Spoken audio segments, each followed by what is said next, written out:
Season 5, which brings us all the way through Yu-Gi-Oh! Classic. And let's go!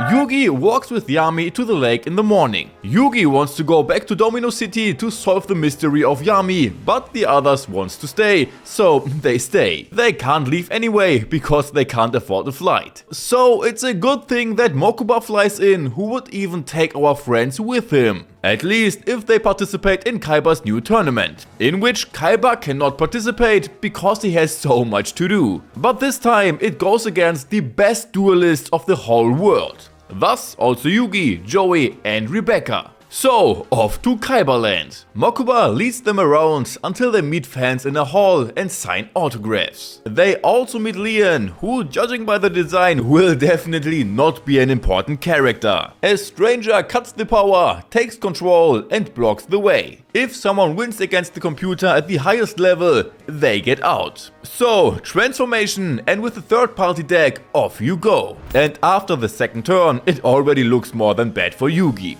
But he still believes in the heart of cards, draws the heart of the outsider, and thus draws one monster after the other. Spirit Ryu is played, all dragons are put into the graveyard, and with that, the robot is put into the scrap. So everyone is free again. Kaiba drops by, reacts because of the hacker attack, and triples the security in the evening. At the opening we meet more duelists. For example, Vivien, who also likes Yugi, Leon again, Siegfried and many others from all over the world. The pairings will be drawn. Joey against Maskierter Muchacho, Leon against Dr. House, the rest doesn't seem to matter. Yugi is asked to say a few words to the fans, but Kaiba completely steals the show.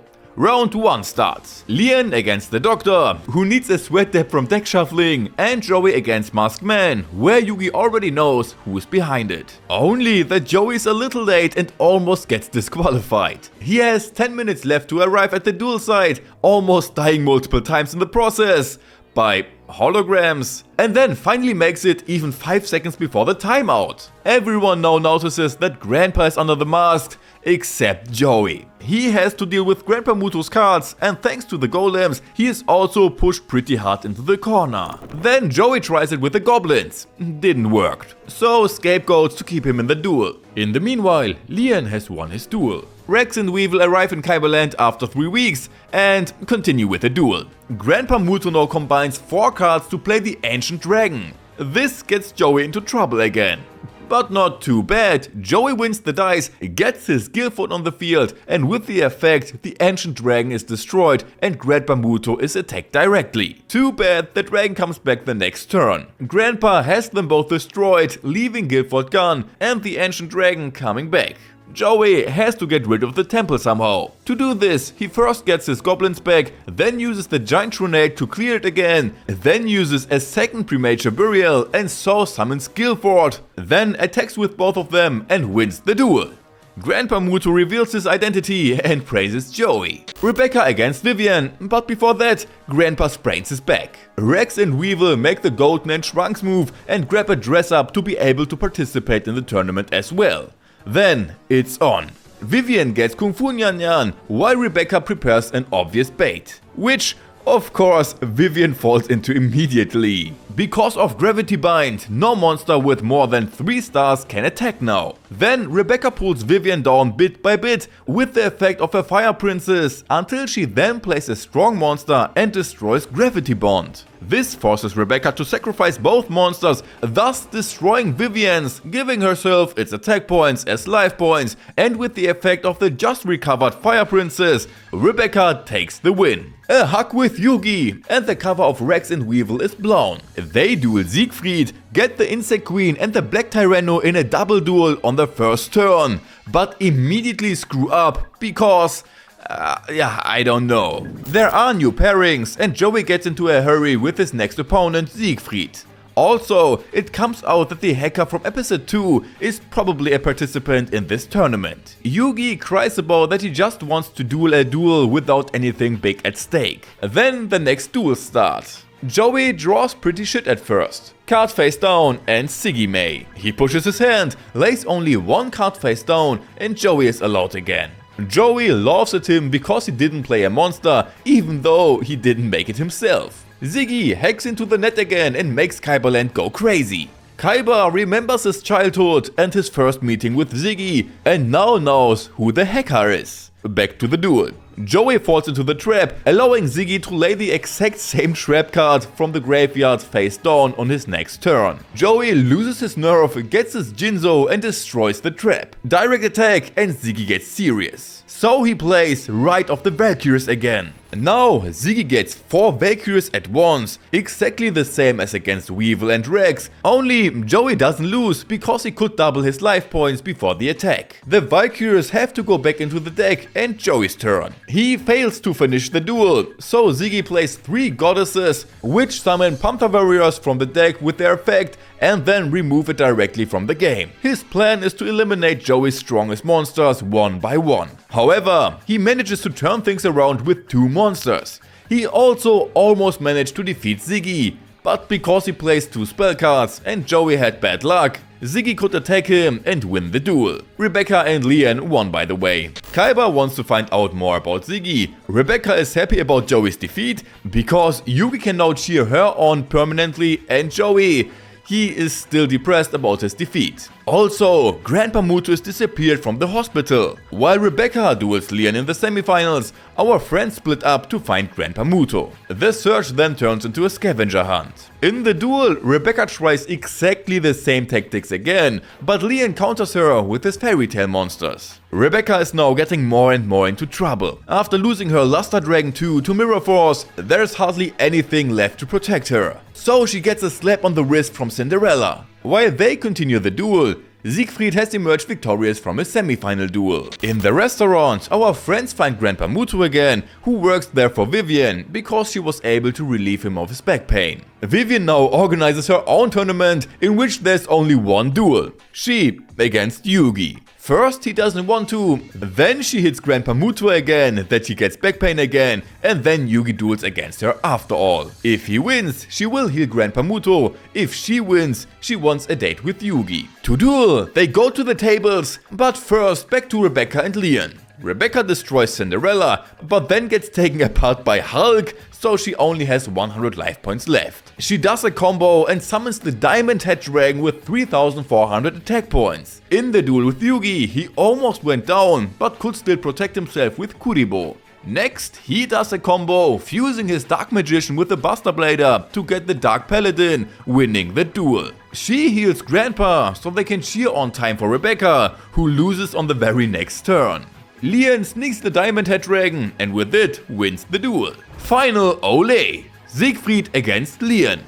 But stop! Kaiba comes and declares Leon the winner because Siegfried had registered under a fake name. Actually, he's the boss of another game company that has been forgotten thanks to the Kaiba Corporation. Ziggy calls Kaiba a coward, so Kaiba takes it into his own hands. So Leon off to the bench. Kaiba sets 2 cards face down and X headcanon in attack position, which is directly destroyed by the summoned 3 Valkyries. However, Kaiba doesn't let him attack. This counters Siegfried again, which is then countered again. In the next turn, Kaiba tries to protect himself, but Ziggy breaks through and attacks him directly. Again, Kaiba defends himself, loses his monster, gets another one by a trap and draws, although it was still Ziggy's turn. Kaiba now gets his XYZ Dragon Cannon and destroys the most harmless Valkyrie. Ziggy gets a flashback that Kaiba stole the Duel Monsters hologram idea from him, gives the cannon a ring, which is why he can't attack anymore,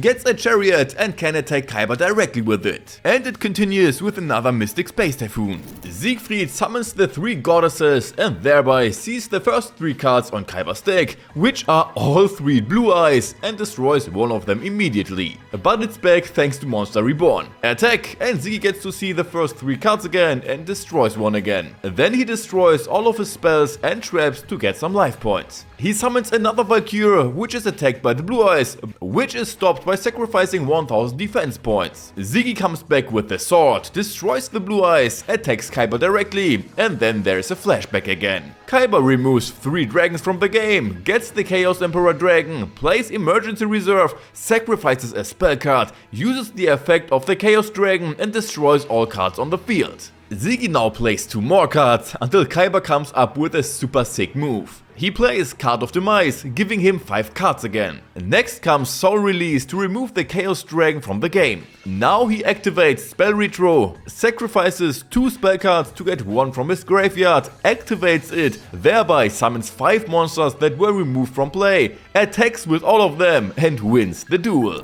And now the final is on, Yugi against Leon. But before that, Siegfried gives Leon a card. And here we go. Leon plays the Bad Wolf, which was directly destroyed by Yugi's fusion. Also, Leon is a complete dick in this episode. He summons Red Riding Hood and Yugi attacks with the Celtic Guardian. This allows Leon to play the Forest Hunter, who was able to destroy the Chimera with his effect. Big news! Leon is Siegfried's brother, and he only took part in this tournament to defeat the King of Games in order to promote one of Siegfried's games. But Kaiba doesn't want to stop the final because of that. He would rather laugh at them. Flashback. Siegfried was always the center of attention and the number one. Leon always just read fairy tales, started to duel, changed his name, and for the first time he can help his big brother. That's why he helps his big brother. Leon beats up Yugi a bit and then there's revenge again. With the Royal Knight, he destroys the ex-fighter of Leon and baits him directly. He banishes the queen for 3 turns, attacks and is taken down by Mirror Force. However, he can get her back. Yugi summons the Dark Magician Girl and attacks with her when Leon draws Siegfried's card. Drawn and played. The card, Golden Castle of Stromberg. Unfortunately, there's a problem with it, because this is not an officially registered card. Pegasus never finished it and gave it away in a tournament. But Siegfried didn't miss the chance to not only include the card in his hacker deck, but also to buff it a bit. That's why it can't be destroyed by spells or traps anymore, as Leon tries it to do with the Mystic Space Typhoon. Even throwing the towel wouldn't do anything, because the card would remain active. Also, this card erases all data from the Kaiba Corporation. Together, they now want to stop the Golden Castle and save the Kaiba Corporation. Due to the castle, Yugi's monsters must attack and he loses half of the attack points as life points. 1 face down and Leon's turn. Now the next effect from the castle. Since it's Leon's turn, Yugi must send half of his deck to the graveyard. Absolutely fair. Prevent an attack from Leon, combine the 3 knights, trying to destroy the castle with the effect, which is apparently also immune to monster effects. Yugi retreats his monster and finishes, so he has to put half of his deck back into the graveyard to keep the castle active. But Yugi only has 1 card left, so it doesn't work and the castle vanishes. This automatically stops the virus, which deleted all the Kaiba Corporation's data. Leon summons another witch, which has 3000 attack points. But don't worry, Yugi gets it with a little combo in his last turn and thus becomes old and new world champion. Say goodbye, and the journey goes back to Domino City. Grandpa Muto back in the day wanted to find the Pharaoh's tomb. He goes in with his 2 buddies, solves 2 riddles and gets to the entrance. In the back there are spikes and in the front there are statues with swords. But if the left foot is on the front, they do nothing. One of them doesn't quite understand this and flies into the Shadow Realm. At the next test, Grandpa Muto is betrayed by his other companion, who was killed by a shadow monster. Grandpa Muto is about to fall, but is saved by Atem and the Millennium Puzzle is secured. Yugi flies off tomorrow to activate the power of the 3 gods and uncover Yami's past. Too bad the 3 gods were stolen that night by Rex and Weevil. But they didn't steal only the gods, but the Millennium objects too. Bakura immediately takes the chance and uses his power to get the ring back. And before Yugi arrives, the 2 are quickly booked a ticket to the Shadow Realm. Bakura then gives everything back to Yugi, only he wants to keep his ring. But also only until Yugi has all the others. Meanwhile, Kaiba has a blackout. Bakura, the old hacker, has kidnapped Mokuba and wants to duel on the roof. So, on to the game of the shadows. Bakura fuses immediately to play an indestructible monster. Kaiba takes advantage of this to take 900 life points from Bakura. And directly 500 more, so that it stays on the field. Then it is sacrificed to summon Direbound and a Kopie. When the Kopie attacks, the monster loses the attack points of the Kopie.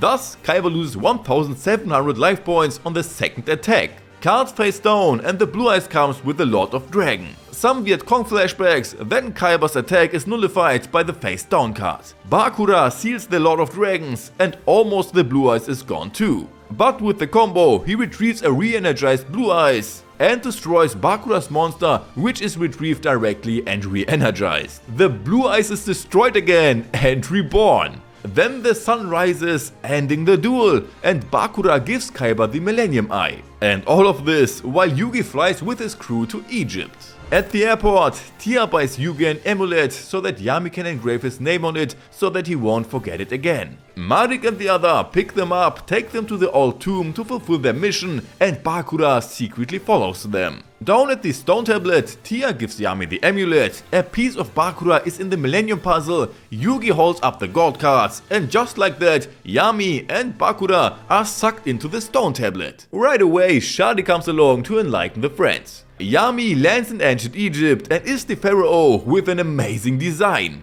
Everyone from the royal court has a millennium item and few faces are looking familiar. While they want to hold a ceremony, the captured Bakura is led through the desert. But also Bakura's soul comes back into the old body, and already some servants of Bakura come by to take off his shackles. After a failed assassination attempt against the pharaoh, the perpetrator has to undergo a millennium trial. In the process, they go through all the millennium items, peek into his mind, pull out the evil and seal it. Bakura grabs some gold and the sarcophagus to visit the pharaoh. He storms the palace and wants the millennium items. He even offers gold and the sarcophagus of the old pharaoh. At the millennium trial, everyone has some pee in their pants because Diamond is way too powerful and evil. Even from the ceiling, he can break out easily. Meanwhile, Yugi, Shadi and company head into the Millennium Puzzle as it allows them to follow Yami to ancient Egypt. To beat Bakura, the priests also need monsters. Seto gets a monster with the old school duel disc and tries it alone. He screws up because Bakura was even able to summon a second beast. In the old tomb, he pulled off the duel disc and the old pharaoh's monsters right along with it. That old pharaoh who destroyed Bakura's village in order to create the millennium items with it. Now the priests unite their power. Each summons monsters, destroys a monster of Bakura, but loses to Diamond. The priests are defeated, so the pharaoh comes into action, who is directly given the coffin. And to defeat Diamond, he gets Obelisk to help him, which are both equally strong. Now Bakura threatens Mahat, then he runs away. Kaiba slowly becomes paranoid, so he also flies to Egypt with his Blue Eyes jet. In ancient Egypt, everything is in chaos since Bakura's appearance. Isis can no longer see the future and the danger level is raised. Perfect then that the old friend and mage Mana was able to enter after petrifying the guards. Bakura snacks garlic like it's an apple. Yummy. Also, Yugi and Crow walk around the crazy maze some more. And then finally, Isis sees something again. Unfortunately, it's only Mahat's dad. He goes with some people to a valet to release his power again. He gets told his future, but still proceeds without any hesitation. Like a boss. If it weren't for Bakura. Outside, the companions are fighting, while inside Bakura and Mahat are dueling. Both monsters have changed and become stronger since last time. The pharaoh wakes up and his bedchamber is somehow unspectacular. Mahat easily gets the upper hand with two monsters. Just kidding, the first monster is quickly gone and also the second one is knocked away, because Diamond can move in the shadows and therefore could land a sneak attack. So this needs other means. First, let Bakura step into a bear trap and then also trigger guillotines, which he can dodge though. Outside, Mana and the Pharaoh have arrived, taking on Bakura's guards and calling in reinforcements with a falcon. Mahat sacrifices himself, letting his soul into his mage, creating the Dark Magician. This makes him stronger than Bakura's Diamond, but Bakura still has the Millennium Ring. The reinforcement comes too late. Mahat is now sealed as a monster to further serve the Pharaoh. And Yugi and the others are still wandering around in the labyrinth. They are crying about the loss of Mahat, and finally Yugi and the others get out of the labyrinth. Yugi just jumps down suicidally without knowing whether they can fly. Of course they arrive safely at the bottom, but in the world they are more like ghosts. Crisis meeting at the Pharaoh. Bakura becomes too powerful. So Seto wants to punish every criminal in the country. Every inhabitant who is even suspected of having done something is dealt with personally by Seto. If there is something evil in him, he will be imprisoned or exorcised. However, the first one tells something about the blue eyes, which arouses Seto's interest. Bakura, by the way, has survived and continues to strengthen his Diamond.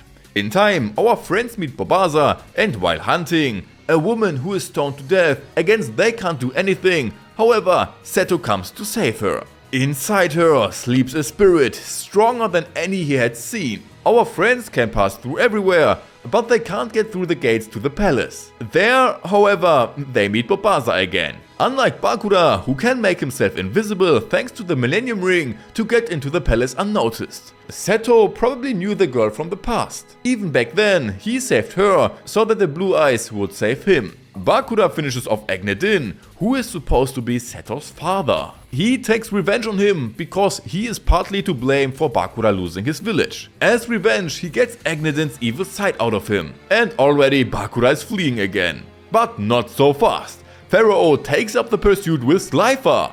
Flashback.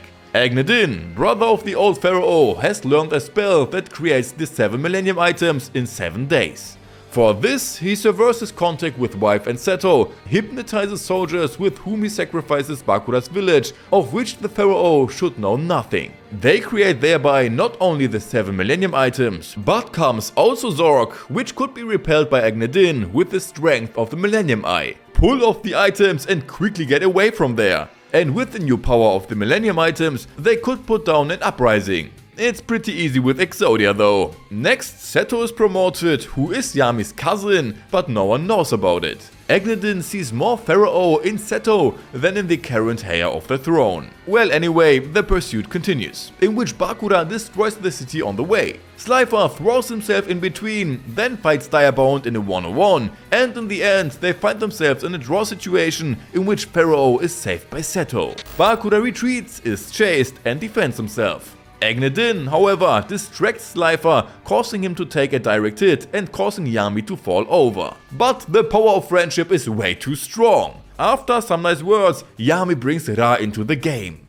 With the chicken, Direbound and Bakura are beaten. But what is this? Time is rewound to the time when Slifer was destroyed. This time, though, he plays safe, destroying Yami's ground, grabbing his puzzle and walking away relaxed as Yami falls. Tristan then punches Bakura, who then does something back, and then everyone takes off with Bobasa. But Yami can't be defeated at all, since the world is made of his memories. Agnedin now forces captives to fight each other, which Seto actually doesn't like at all. Especially not when the girl is supposed to fight next, who Seto saved just a short time ago. But the 2-on-1 breaks out anyway. She even gets tied up but doesn't let her blue eyes out. Instead, Seto comes to free her and finish them off. In the process, I guess he also accidentally cut his own chains, whereas one of them could save himself and even tie up Seto's monster. But no big deal, she summons the Blue Eyes, who defeats the opponent and saves them both. Agnedin now wants to persuade Seto to become the new Pharaoh, but he doesn't want to. Meanwhile, Bakura plays puzzle and puts in 2 Millennium items, only to be slapped away and tasked with finding the 8th item. Yugi, Bobasa and the others are at the Nile and meet Mana, who by the way is 1,48 m and still more than a head taller than Yugi. He's probably just as big as my hand or something. Whatever, they now have to run. A look to the injured Yami, who thinks of the past. He was born already with such hair.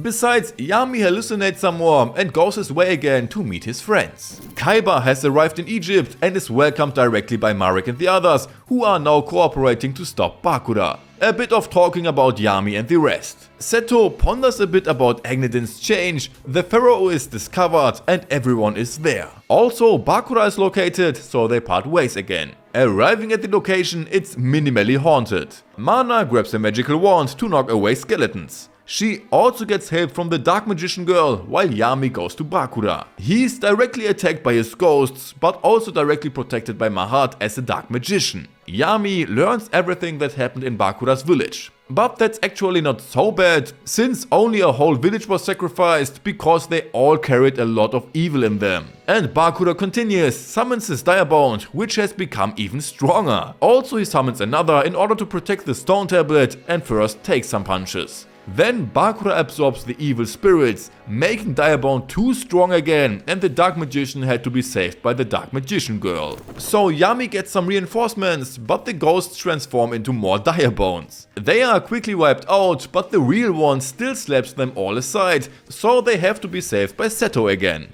First, heal Yami, who gets up and... Duel.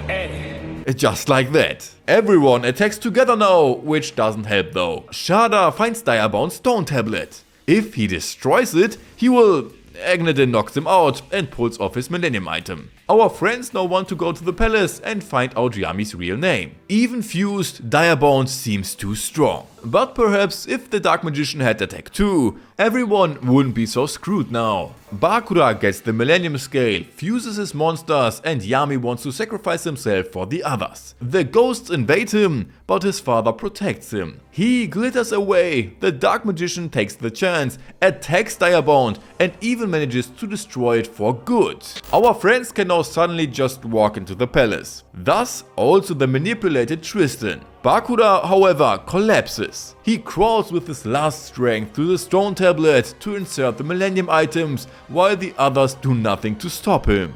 Then Agnedin joined the server. Bakura crumbles to dust while our friends search for the name. Agnedin uses his magic skills, copied from Doremi, to paralyze everyone, rip off the items, and then insert them into the stone tablet. He also rips out his own eye to do this. In the Shadow Realm, Yami, Yugi and Bakura are playing a game. In the process, Bakura shows Yugi some nice jokers. He has 3 of them, of which he used 2. Everyone is still paralyzed, Zorc is reawakened, Agnedin gets new abilities, and Seto gets to know that he is his father in the best setting. Then Bakura plays the 3rd Sand Glass. Agnedin uses Kamehameha, but is blocked by Yugi's Joker Hassan.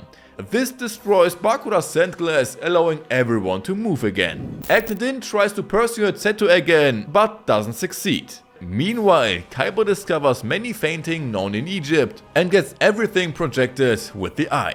Agnedin is by the way just mad because his brother got all the glory at the time, even though he did most of the work. Understandable because he created the items. Seto is persuaded piece by him, but is shaken awake by the blue eyes. Our friends want to get Bobasa something to eat. After all, it's more important than finding the name. With the last grape, Bobasa can now inflate himself and fly away with our friends. He now takes the friends to the destination where the name is to be found. Bobasa's role is fulfilled, so goodbye. Bakura wants to add some spice to the game, so brings in Kaiba, who is only used to make sure Bakura is back at it as well. The attempt continues to persuade Seto to become the new Pharaoh when the darkness takes over everything. Bakura even gets his Direbound for this to seem completely trustworthy. He can now summon it despite the destroyed stone tablet. Agnedin doesn't have that much patience anyway, so he just kidnaps Seto. Bakura protects the stone tablet to buy some time for Zorc to rise. Kaiba wakes up in Egypt thinking he's tripping,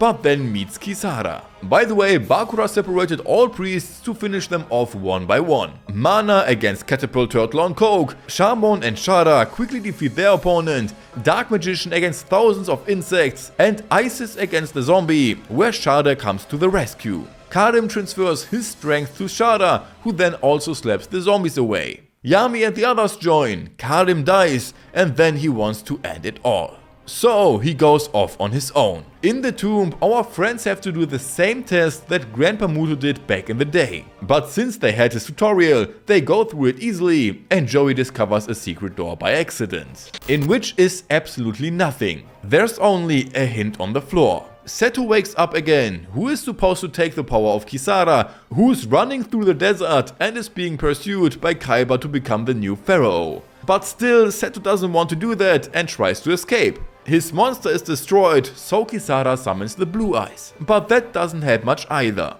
It is locked into a stone tablet, Kisara sacrifices herself to protect Seto, and Agnedin takes over Seto's body. Yami arrives to take on the legendary Duel, which Yami loses pretty quickly. But the Blue Eyes refuses to give Yami the rest, goes into Seto, destroys Agnedin there, and so he regains his senses. Tristan plays some wrestling with everyone. A door opens in which all come through and arrive in a golden room. Here they find the name of the Pharaoh. Looking for Tristan, he simply identifies himself as Bakura. Not only that, but time has run out, which is why Zorc will be resurrected.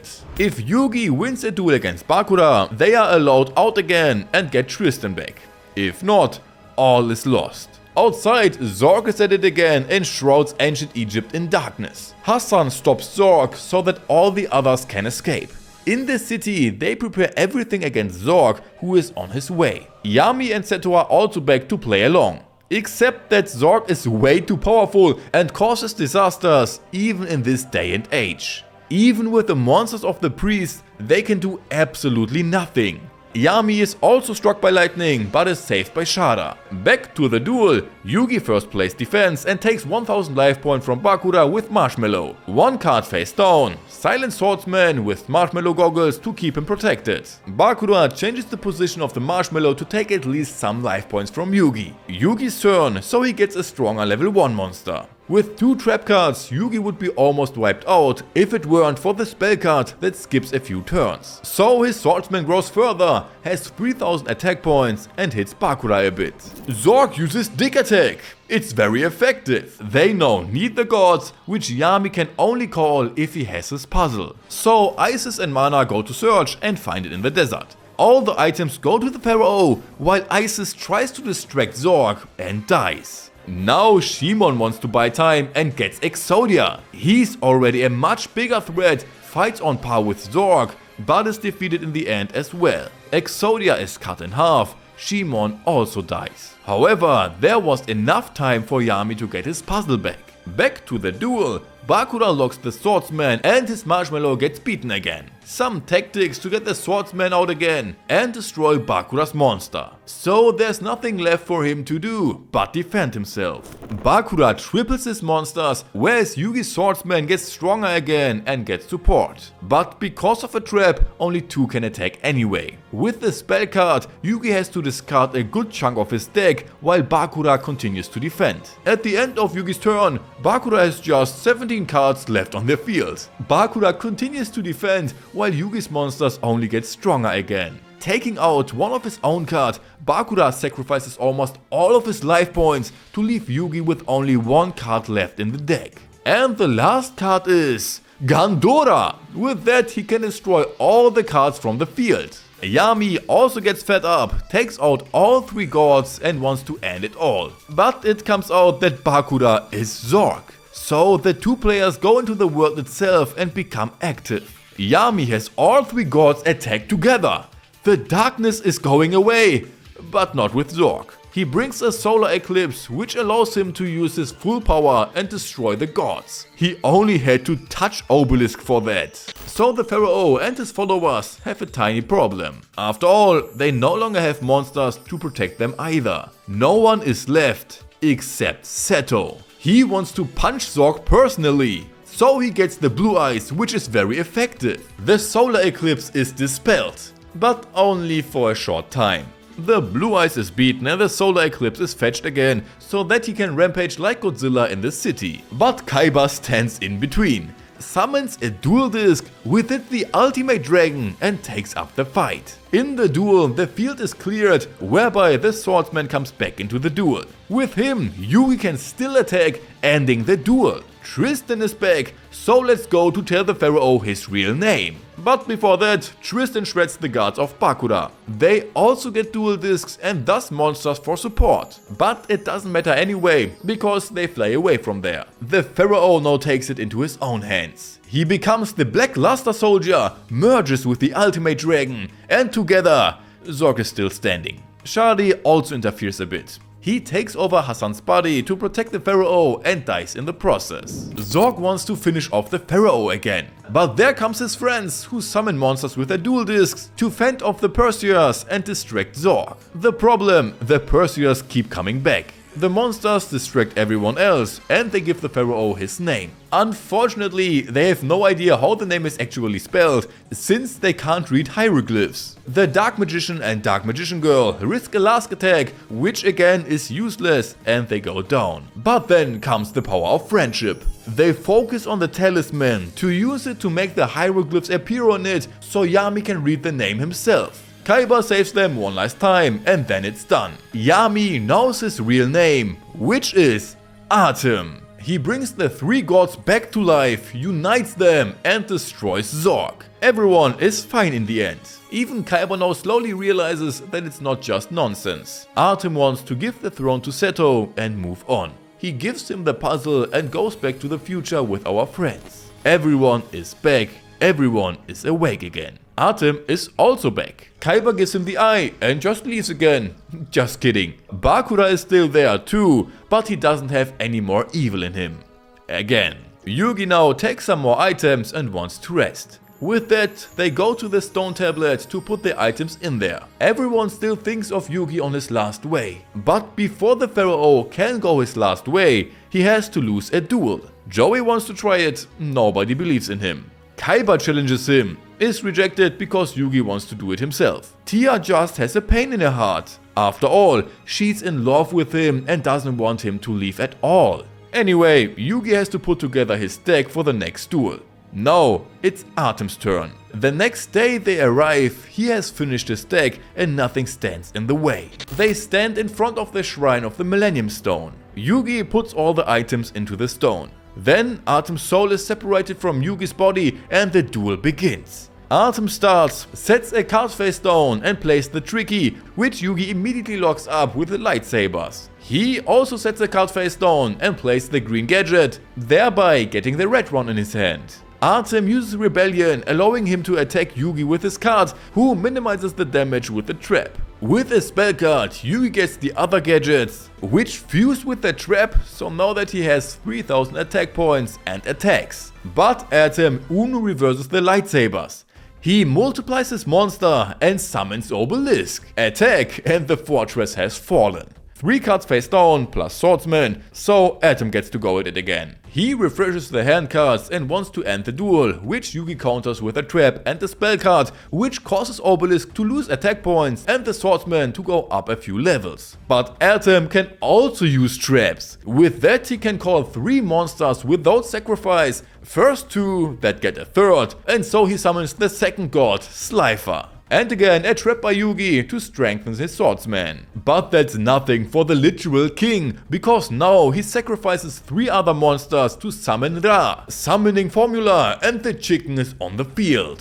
Kaiba sees it as very hopeless to fight against 3 gods at the same time, but Yugi is sure that he wins, which is why he doesn't go after all. Yugi's move. Atem still motivates him to believe in himself. Yugi levels up his monster, sacrifices his 3 magnet warriors and uses Slifer's effect to distract him with a trap to refresh his life points. 2 cards face down.